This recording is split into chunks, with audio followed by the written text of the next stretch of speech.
Hello, podcast listeners. We know podcasts are a great way to catch up on a program that you may have missed on KSJE, and it's provided as a free service of this radio station. But, KSJE is now listener-supported, and so while you enjoy this podcast, we hope that you'll also take some time to join KSJE. Become a member today. It's quite easy to do. Just go to our website at ksje.com/support and pick the level of support that best matches your budget. Thanks again for listening. Here's your podcast. Well, now let me welcome my guest back with me to our visual radio studios this morning. Bloomfield School Superintendent Dr. Kim Mizell is here. Dr. Mizell, good morning. Good morning. Thanks for coming back. Oh, thanks for having me. You bet. You had a good summer? I did. Good. I had a nice one. Got some things accomplished and did some traveling and spent time with family? Took a little time off and then hit it hard to get ready for school. So we're doing good. I bet. That's true. And so the school year, even though this is the second day of classes here at San Juan College, Bloomfield schools have been going now for a little while, right? About 10 days? Yes. We've been in school for 2 weeks. Right. And so things going well? So far, so good. So far, so good? Mm-hmm. Now, you're a little disappointed with the enrollment numbers. You were telling me a little bit. They are lower than you were expecting. Now, and we kind of been tracking, just trying to find out what's going on. And a lot of our families have moved to Artesia and down south, Carlsbad area. Some of those jobs, those oil field jobs, they're following those, right? Yes. I gotcha. And so I guess it's maybe not surprising, but still disappointing to see the numbers the way that they are, because that affects your funding. Yes, it's discouraging. Hopefully, we'll maintain and start plateauing, at least with a reduction of students. We don't actually consider the actual count until after the holiday, because right. A lot of times people don't bring their kids in until later. So we wait until after the holiday, and then we'll look seriously at what are the repercussions of people moving away and losing enrollment. We'll have to make some difficult decisions, I'm sure. Understood. And but this is a kind of a mobile county. I've always heard of folks that travel and move in and out of districts, even intra-county in San Juan County. But you're also talking about people that are moving to other parts of the state. So. Yes. Gotcha. Now, on the other hand, you have got some better news for me about your perfect attendance contest that you have every year for your high school students, right? We have 2 vehicles to give away this year for perfect attendance, and that, with the perfect attendance, that means no tardies or truancy or anything like that. Or the only thing that is excused is extracurricular school activities. Okay. And last year, the first year we had 27. Then the second year the odds were very much in the students' favor. I think we had like 6 students. By the end of the year. Yes, because the flu got a lot of them. That. And then last year we had 17. So we're hoping to have quite a few kids participating this year. So. Okay, but your students are on notice, and this is for now which grade levels? It's for both Bloomfield High School and Charlie Y. Brown, and it's 9th through 12th grade. Okay, so they're all eligible as long as they keep coming to class and have that perfect attendance by the end of the year. And so again, you've got 2 cars, and I imagine you want to thank the folks who got the cars for you, right? We partner with Zymesport. Okay, and they came up with both. Yes. Very nice. Well, I can't think of a better present for a high school student at the end of the school year, but a new to them car. Yes. So last year it was a neat experience to see the kids win. All their friends got in the car with them, and it was a joyful experience. So, and one of the students, she was so excited, and she was just emotionally charged with the excitement of getting a car, and a child that you would want to get something like that. When you look at kids that don't have much, or they don't have a lot of things in their lives have happened that are tragedies, and this particular person, we were just really pleased to see her get it. Very nice. Well, congratulations again to you, and thanks to Zymes, who have been very generous over the years, I think, right? Mike Zymes is a great guy. That's wonderful. He really helps us out every year, and he searches and helps us make sure that it goes smoothly. They usually pay the difference. So, for example, if a vehicle's priced at $10,000, they give it to us for $5,000. So we've been able to. That's a good deal. Yeah, they're wheeling and dealing over there. Yeah. Well, they're very supportive in that way, and we appreciate it, because otherwise we wouldn't be able to do it. Right. And do it twice, which is nice this too. year, yes. So. And I raise money through the school magazine that I publish every year, and I sell ads, and those funds go directly to the car and to students. I usually buy athletic T-shirts for all student athletes, and so a lot of times I'll give extra funds to different programs like choir, ROTC, or FFA if they need to go to a competition or different things that happen throughout the year. And I think that's important for residents to hear, is that the money is coming from this project that you take on every year. It's not from your other state appropriations or property taxes or things like that. It's money that our community in Bloomfield is very generous, and they buy ads in the magazine, and it generates the funds to be able to do these things. So I really appreciate their support. True. That's very true. And again, it all to try to get kids to kind of think about coming to school and rethink maybe that not showing up one day or missing out on this perfect attendance contest, and just that other incentive to maybe get them to think twice during the school year about, if they miss, what that means, the repercussions. Yeah, I believe it's really helped with our truancy rate as well. If they at least make an attempt for half the year, you've impacted the truancy rate. We're hoping that it helps. Originally my goal was to address the graduation, truancy, and absenteeism. And so I believe that it has had an impact on that as far as the numbers and what we have going on with our high schools. And so, you've captured, and we're always really concerned about freshmen and sophomores, and that's why it's for that lower grade level as well. They kind of go to high school and they don't realize what's required academically, and they all of a sudden have some freedom, and they struggle with that, and sometimes it impacts them negatively with credits. And so we want to encourage them in particular to make sure they get to school and are there to learn. Right. So. Right. And that brings up another topic I want to ask you about, and that is your graduation rate, because obviously if kids are staying in school and they're not truant, we hope that they're going to stay all the way and graduate, right? Yeah, right now we're keeping pace with the state average. It's about 71%. In years past, we've been higher than the state average. So we had a smaller class last year with the cohorts, and how they do that is it's when they start ninth grade and if they graduate in the 4-year period. So another contributing factor to that is that at our alternative high school we have the credit recovery program, and it's a kind of an accelerated program where they can recover credits in 2-week cycles to catch up. So those freshmen and sophomores that get behind, they can transfer to Charlie Y. Brown and catch up, and we give them the option to go back to the high school if they so choose, and they can also graduate with the high school as well. I see. But I imagine that can be difficult, not just for Bloomfield schools, but for every school district, for keeping kids in class when they're older and maybe can see some of their friends or friends' parents finding jobs in the oil field that pay pretty good, and maybe a high school diploma isn't required for some of these jobs. I would, I'm a oil field brat, is what you call, so I would never say anything negative about that. They fund education, oil and gas, and so my thought is, it's always, I understand that pull to go and work in the oil field, and it can be a career, but it's also, I think if you talk to any of the dads that have worked in the field, they would tell their kids to get a degree or get a diploma at least, because the work is very physical and challenging, and they would prefer that their child didn't have to work as hard as they did. Right, sure. So, well, and something to fall back on, right, too. It's good to have a path to fall back on. We've really worked hard on developing some career technical programs in Bloomfield. We have a very good welding program. We brought in an engineering program, but it's more like mechanical type building, and then we have our business school program where you can get basically certified in business. And then we're starting this year our computer science program.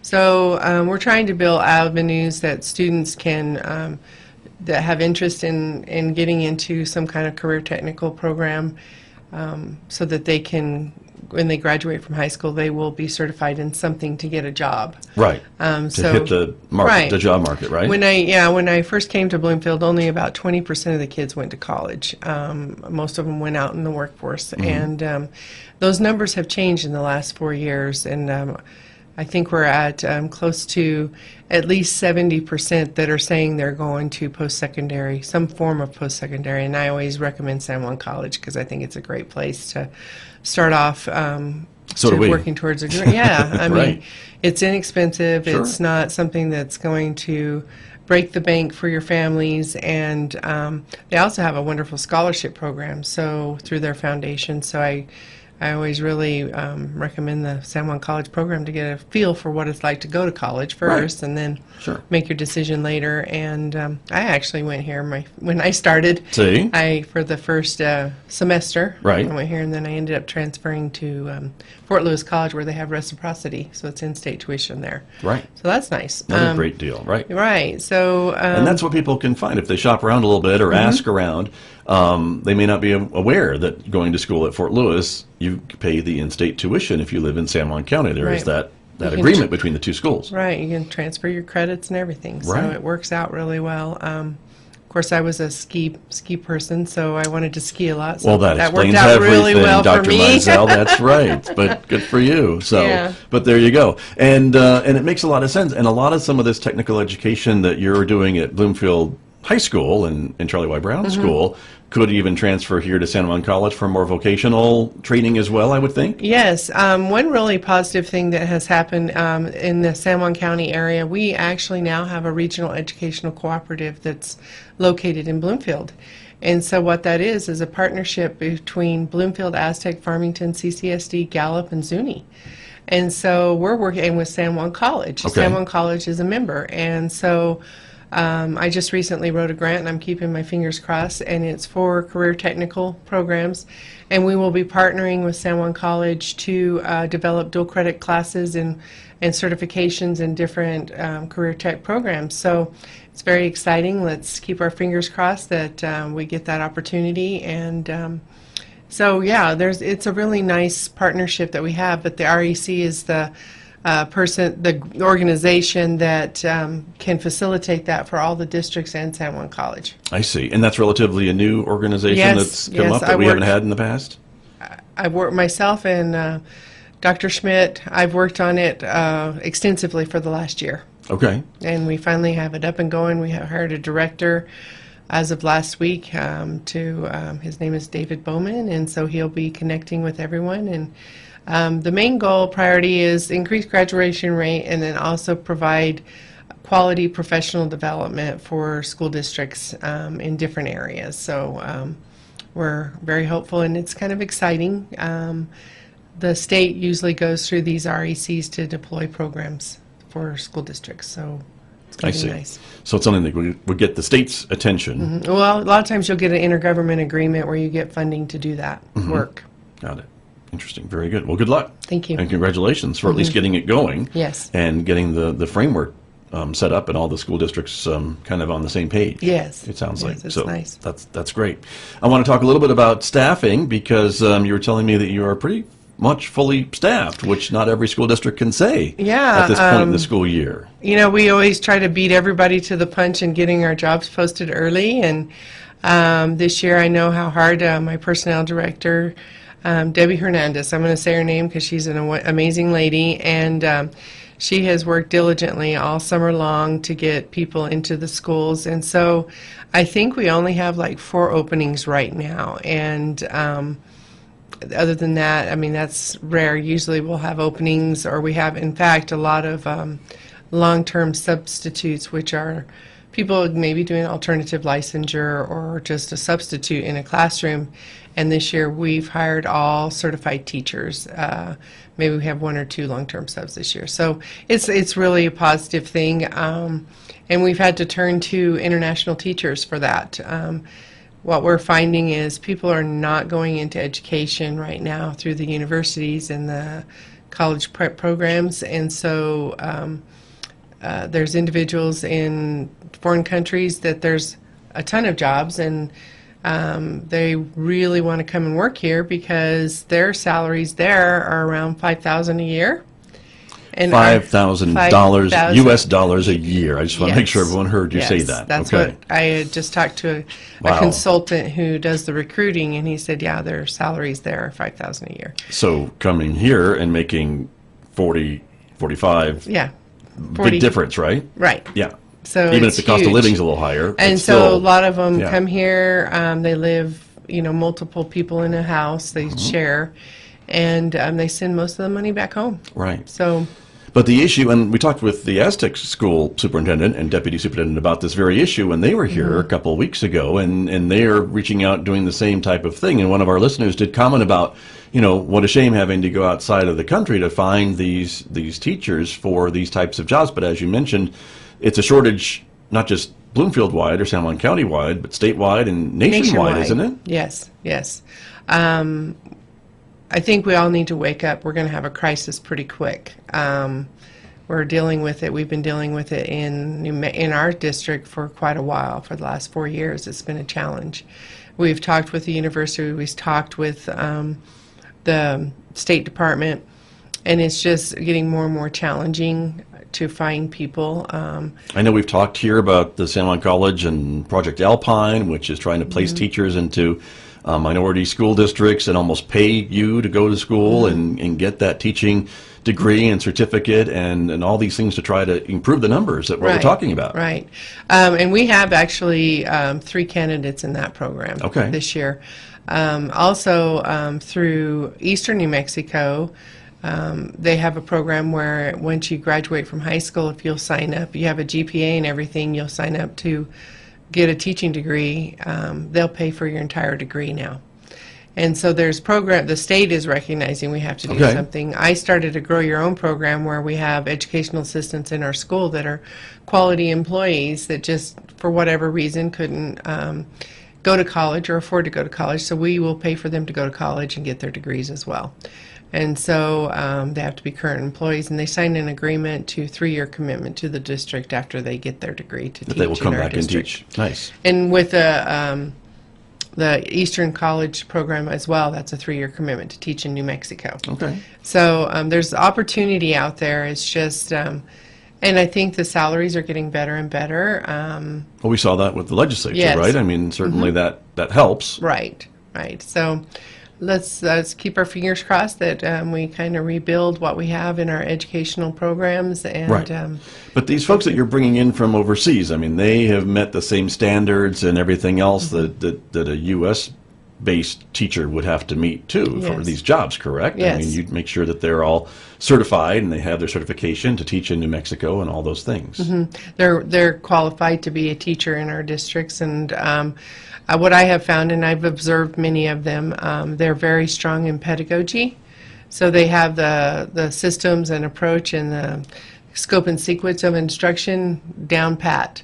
The one area that they do tend to struggle a little bit is classroom management, because in their country, education is a privilege. Right. And not everybody gets to go.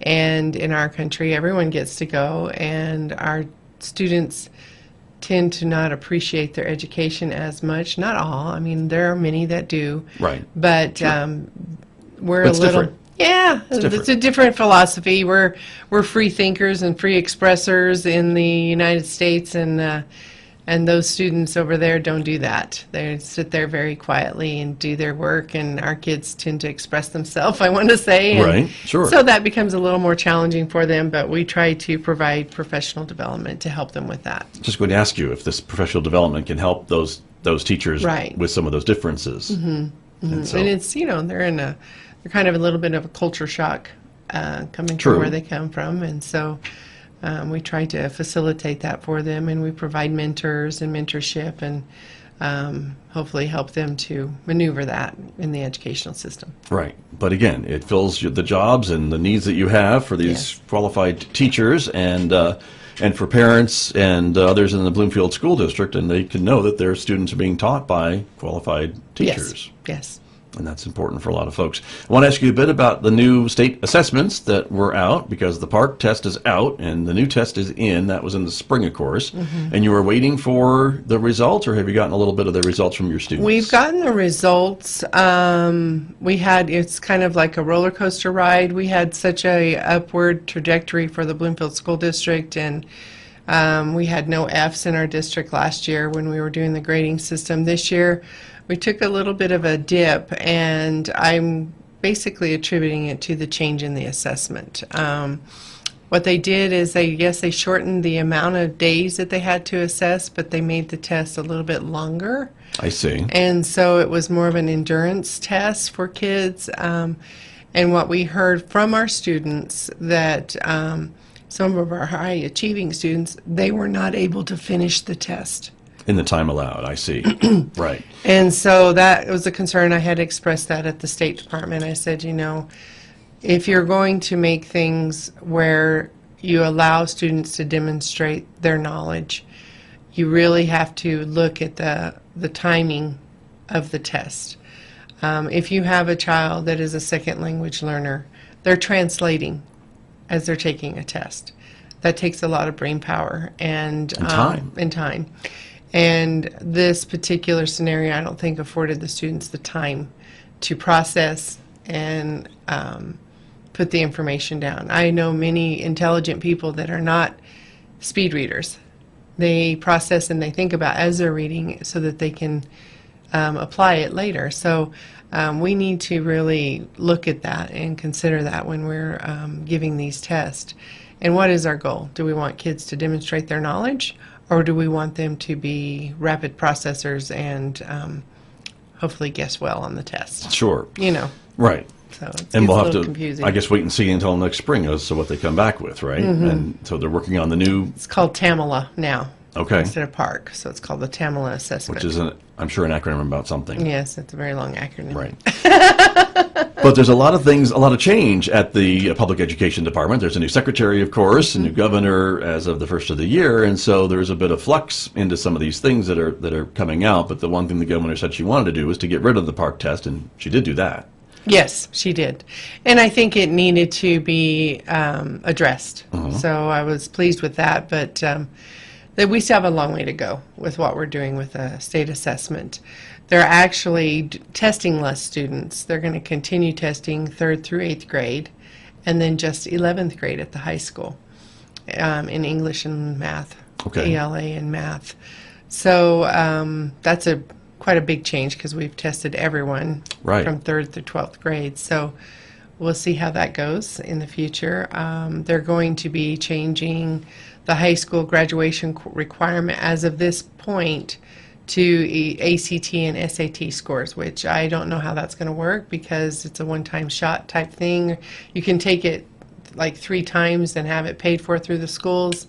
However, there's no retake option like if a student's absent. Ah, right. So they haven't figured those things out. Okay. And then also, it's really hard to, right now we have standards that we're teaching that are the Common Core standards, and we've aligned them with priority type weighting within the assessment, and it's practically impossible to do that now with the ACT because it changes every year. Right. So So that's something, and again, that's the current status. It could change next week, for all we know.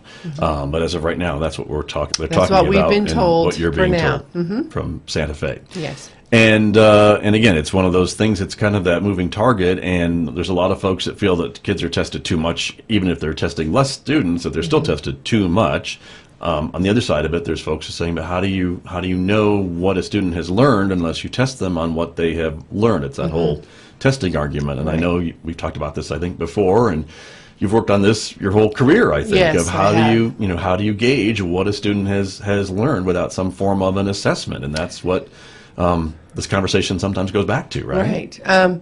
What we've done in Bloomfield is with our curriculum alignment, we've designed an assessment that is, it used to be state assessment like, but it's online. So we give, when you're talking about developing endurance, you have to get kids building up that endurance to be able to take that test. It's just like in sports, you have to train to be able to run an endurance race or whatever. Sure.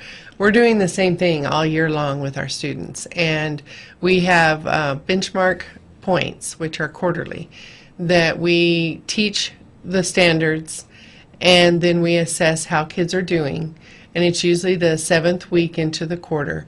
And then the last 2 weeks, we do reteaching of things that we find in that classroom that students didn't understand well, or we reteach it in a different way to see if we can capture the ones that maybe learn differently. Mm-hmm. And so we have been refining that over the last 4 years, and basically we were really close at predicting how our students would do on the state assessment throughout the district. So that's a good thing. So when I talk about ACT, we don't have the ability necessarily to do that with that. Right. And that's a whole different animal of testing, right? What I'm looking at is building in a requirement that they have ACT prep classes for the schools, because that's what they're going to be required to pass and that's do such well. A big part of their graduation requirements, right? Yeah. You'll probably so it takes an elective away, though. Right. So that's always my concern. So sure. At some point we need to take something else off the plate, and one of the conversations is Algebra 2. We pretty much, as superintendents, feel that only place that is really relevant if you're going into the STEM field. Mm-hmm. Otherwise, financial math, financial stuff, or even just basic math skills out in the world, for example, we feel like we could probably offer that credit in a type of an elective scenario, so that we could take something away if we're going to add something. So that's kind of the conversation right now. Okay. We'll see where that goes. But as a non-math guy, I say thank you for getting rid of Algebra 2, I think a lot of students would say that as well. Right. That seems to be the one thing that our kids really are challenged. In Bloomfield, they do very well in geometry. Mm-hmm. So, and our lineup's a little different than other districts. And so I think it is that Algebra 1, Algebra 2 combination, and then geometry. But I think a lot of the kids just don't see the relevance of it. Sure. Well, and it kind of gives us an insight into your job of trying to balance when you're getting stuff added to the plate of your students, then what do you take off? Because the plate's not getting any bigger. Well, I'm a firm believer that you can't keep adding. Yeah. You have to really streamline things and make things where people can attain their goals and what they need to do. And so I'm always looking at whether if utilization of something, if it's not utilized, let's no longer pay for it. You have to be effective and efficient with whatever we're doing, because we only have these kids for a short period of time, and let's make it the best we can. There you go. That's very true. Dr. Kim Mizell, I appreciate you coming in this morning to talk with me. Thank we'll you. see you again next month. That's okay. All right. Sounds good. Very good. That's Bloomfield School Superintendent Dr. Kim Mizell, my guest here on KSJE. And I'll be back with more in just a moment, everyone. The time right now is 8:39. Did you enjoy that podcast? We hope that you did. And if you did, share it with your friends. And if you really want to keep podcasts like this coming, please support KSJE. You can do it easily online at ksje.com.